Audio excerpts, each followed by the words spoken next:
I'm now being joined by the Director, Research and Advocacy, Lagos Chamber of Commerce and Industry, Mr. Vincent Nwani, to look at the World Economic Forum and its agenda. Of course, that summit is ongoing right now at Davos, Switzerland. Good morning, Mr. Vincent.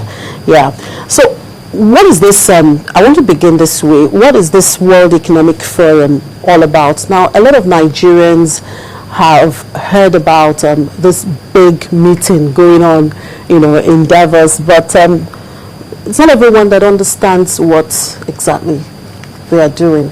The World Economic Forum is a non-governmental platform, a very solid one in Davos, Switzerland. It holds its annual meeting in January every year for so many decades now. It tries to provide a platform for government, corporates, and even civil society, developmental institutions to ventilate issues concerning global development and provide solutions to both world-level economic issues and regional issues.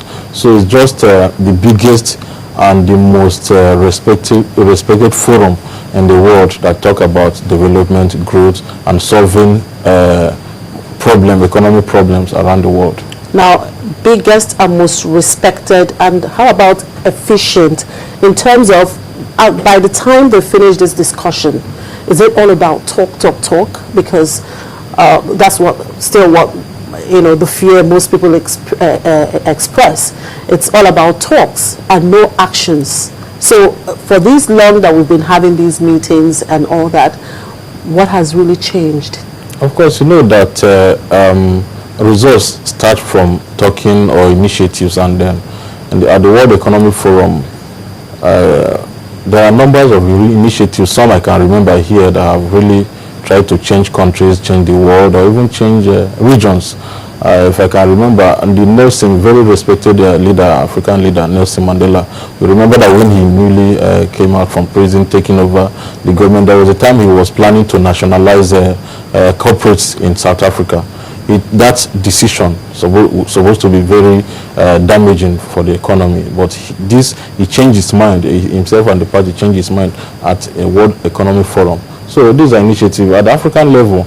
The meeting held in 2011-2012 in Tanzania and I think Ethiopia respectively. Some great initiative, the Grow African Initiative, the Infrastructure Initiative were mooted in those meetings, and countries like Ethiopia have relied or leveraged on that initiative to grow the economy, and we've seen some tangible transformation going on in those two economies as we speak. Now, some skeptics may say, what is the point, when regions and countries can actually, devote time to developing their own economies?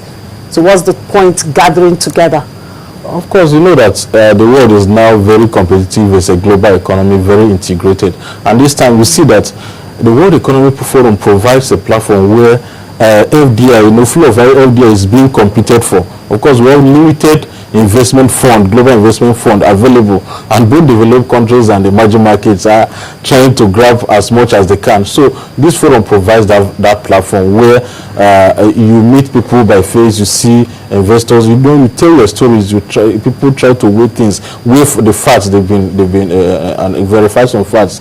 So the World Economic Forum, again, if we're just looking at regional meetings,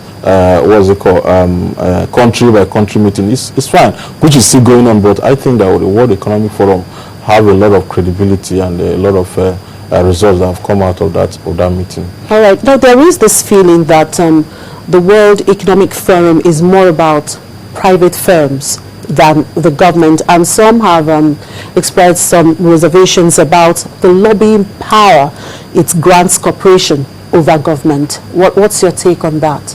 Well, yes and no. My own take is that the platform, again, we see government about the current meeting holding in Davos hosting about 40 presidents of countries around the world, and thousands, about 2,500 CEOs across the world. Now, for business to thrive in countries in region, you need to get the buy-in of government. government should be able to know the right policies, the right macroeconomic environment that should propel one form of business or the other. So this forum serves as a handshake where the corporates and the government meet together to know what should I give you to be able to do well. And again, you find out that corporates provide the job. But if job is not provided, government bears the brunt. We've seen a situation where governments were overthrown or even have to resign because of job crisis. The issue in the Middle East and some parts of Africa, we've seen over the last 3 years. It started from youth restiveness because of high unemployment. So, but this meeting provides an opportunity for government to know exactly what the corporates need for them to thrive and create jobs and provide inclusive growth and development. So how would you say this has really benefited Africa?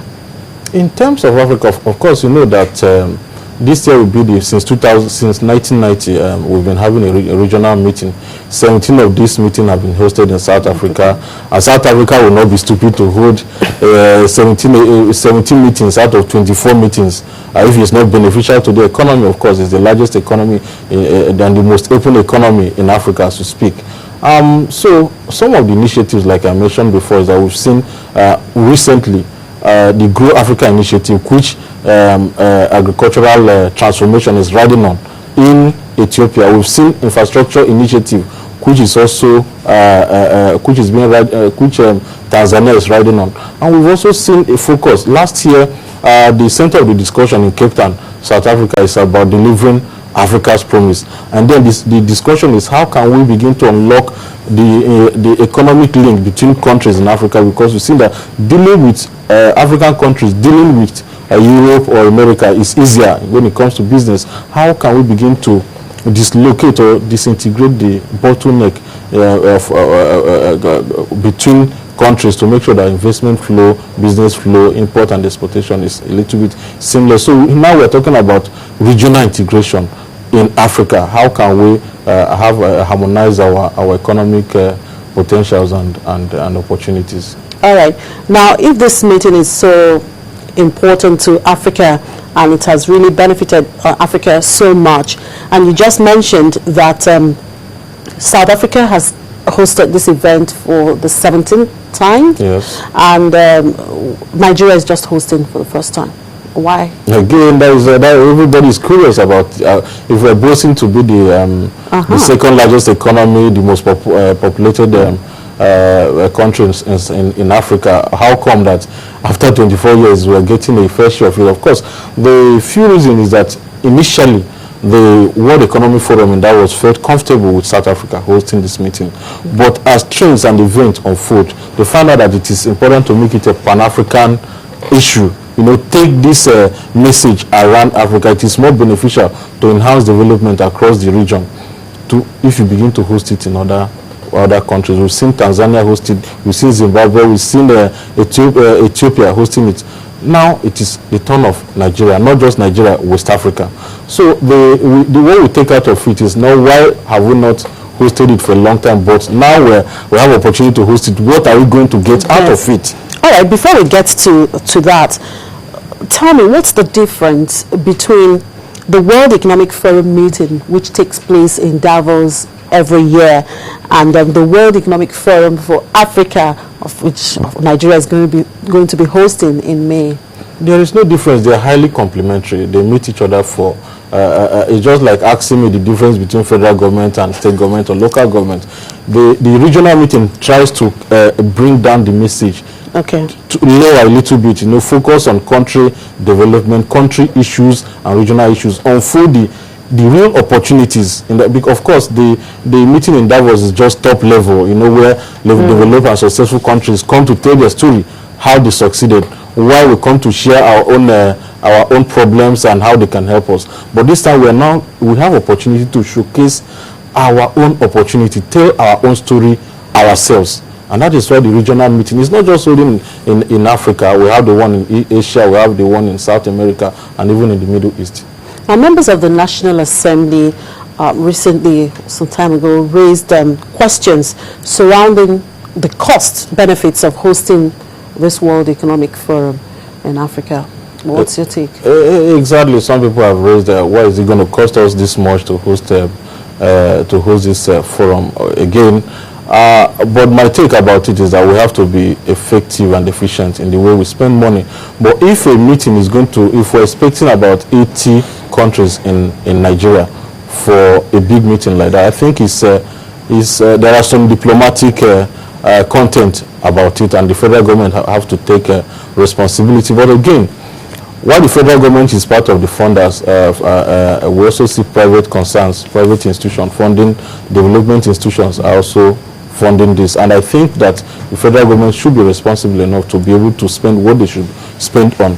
Now, in doing that, there are diplomatic, communication, security issues that have to be fixed, and that is where the money will likely go into. But what we take out of it is that this time Nigeria is going to be the center of the whole world.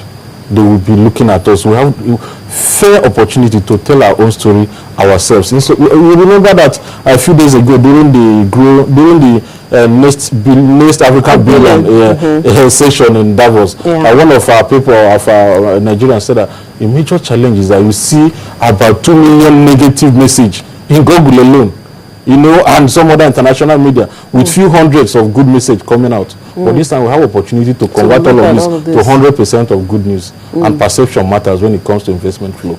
All right.